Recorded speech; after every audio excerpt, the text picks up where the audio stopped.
Well, the issue that we're here to discuss today is the utilization of emergency services, often by patients that may not be there. About 8% of the patients don't need to be there based on the CDC data, but can be effectively treated in the primary care office. So what we're doing with the alternative plan is to work to address some of the barriers and to integrate the emergency department into the care delivery system.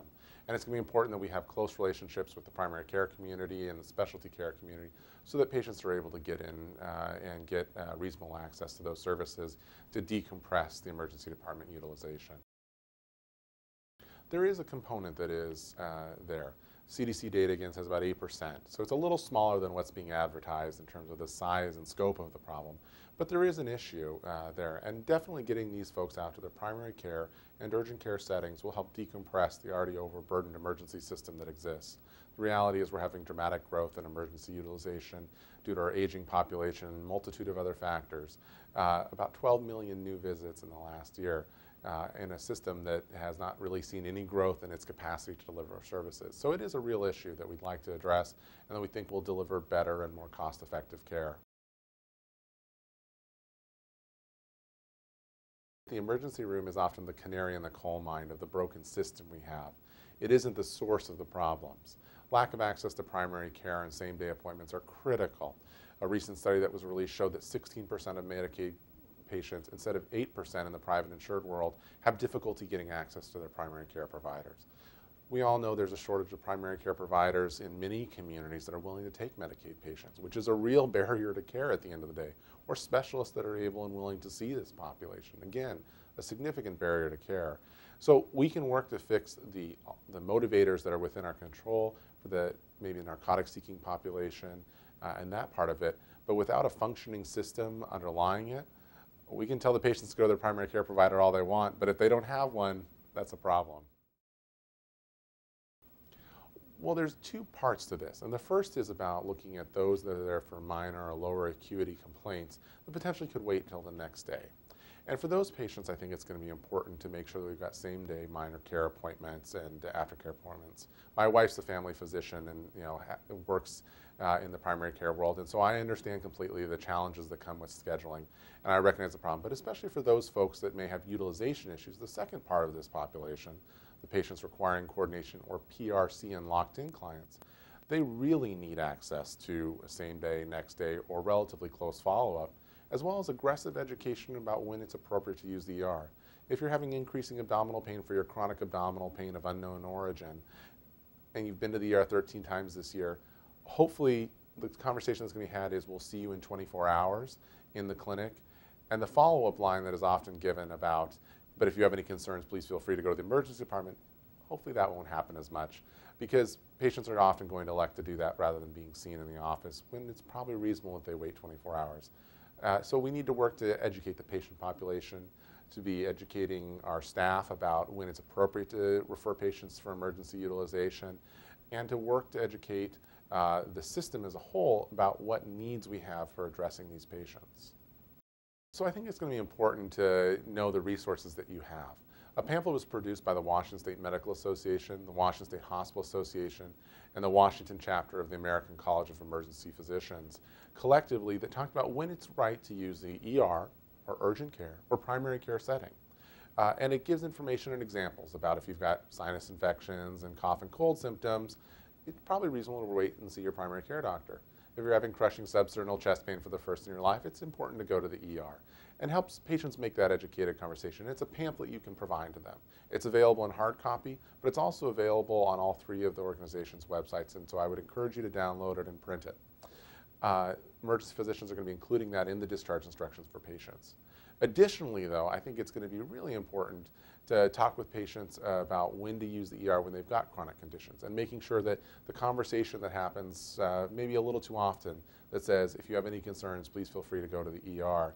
We need to stop having that conversation and start talking about getting them back into the primary care setting. So there's a lot we can do, but helping make the patients informed consumers is going to be critical. For our patients requiring coordination, the PRC are locked-in clients. And for those of you that don't know, there's about 4,000 to 5,000 patients in the state that the state has designated are frequent flyers, those that may be overutilizing ER services, may have concomitant drug or alcohol issues, or those that have very complicated, chronic, and probably expensive medical conditions that need more aggressive coordination. And they're assigned to a primary care doctor. They all have one. If they're your patient, then you need to know that they're a PRC locked-in client. For those folks, it's important that we have care plans for their visits to the emergency department. So we need those to be developed in coordination with case managers at the hospitals, and that information to be shared so that we know what your wishes as their provider are, so that we're following them. Additionally, for those patients, we're going to be reaching out to you. So when they come into the ER, if it's an issue that's a chronic in nature, we may call you for getting maybe same-day access or close follow-up.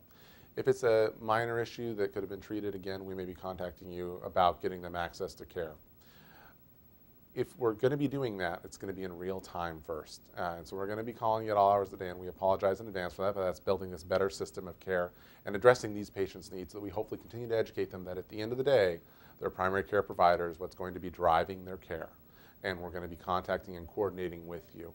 If for some reason we have a system failure that occurs, we're going to work to have a backup redundancy system of case managers or others to reach out to you to let you know that your patient was there the day before, the weekend before, or whatever it is, to make sure that we're getting those folks back into primary care and getting them integrated into their system of care rather than coming back to the emergency department in 24 or 48 hours if their pain isn't better. Well, there's a big difference in costs that exists between the ER, because we're a 24-hour facility that has to have CT, X-ray, lab, nurses, techs, HUCs, et cetera, on standby for patients. There's a large overhead cost that exists, and as a result, the cost associated with that care is higher for the state. Additionally, it's about coordinating care to make sure that they're getting consistent care and that their chronic issues are being addressed by people that know those chronic issues and know when it's something new and when it's something old, so that they can hopefully reduce utilization of diagnostic testing that's both costly and dangerous in the case of CT and other imaging, and can help to save money for the system and save radiation for the patient, but also then work to make sure that they're addressing new things as they come up and recognizing that a new issue arises rather than just thinking it's the same chronic issue that could put patients in danger. So it's critical for us that we get folks to the right primary care setting, especially for their chronic patients. Well, the primary care setting, one of the real difficult conversations that we foresee happening is, I think you have a drug problem.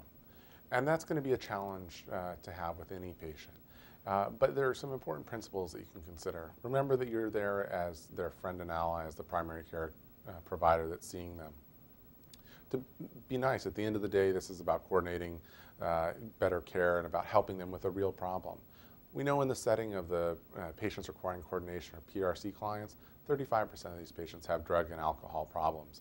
So it's a common issue that is going to be difficult to discuss.